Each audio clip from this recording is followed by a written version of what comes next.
今仔继续来看国民党的总统初选第一场的政见发表会，5位参选人针对宪政两项的议题，提出着家己的主张。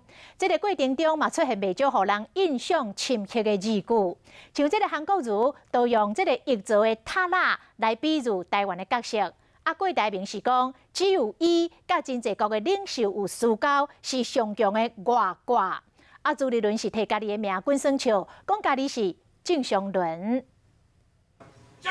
国民党总统初选头一场的国政环境说明会，参选人先礼后兵，国家安全的议题上重要。当个筛子，水很重要，量大；浴缸要很大，没有这个小筛子，你今天晚上就没有办法泡澡。我是国民党的候选人当中最正常的一位，说我是正常人。有关两岸立场，韩国瑜认为，即马是一国两区，郭台铭回到南亚传统的一中国表，朱立伦是反对一国两制。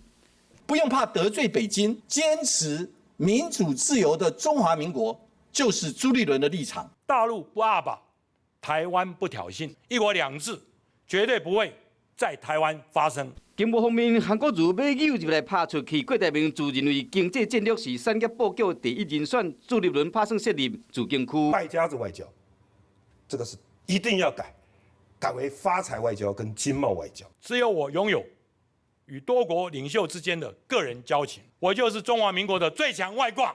有关宪政议题，韩国瑜支持台湾优先，全力支持中华民国。郭台铭讲，中华民国爱找回自主性。朱立伦提出恢复各会同意权，降低投票的年岁。家里买一台洗衣机、电视机，怎么样也要用个10-20年。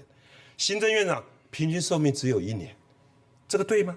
说明会中参选人真高讲，都是希望和民众留下深刻印象，争取支持，会使抢进明年总统大选，代表国民党出征。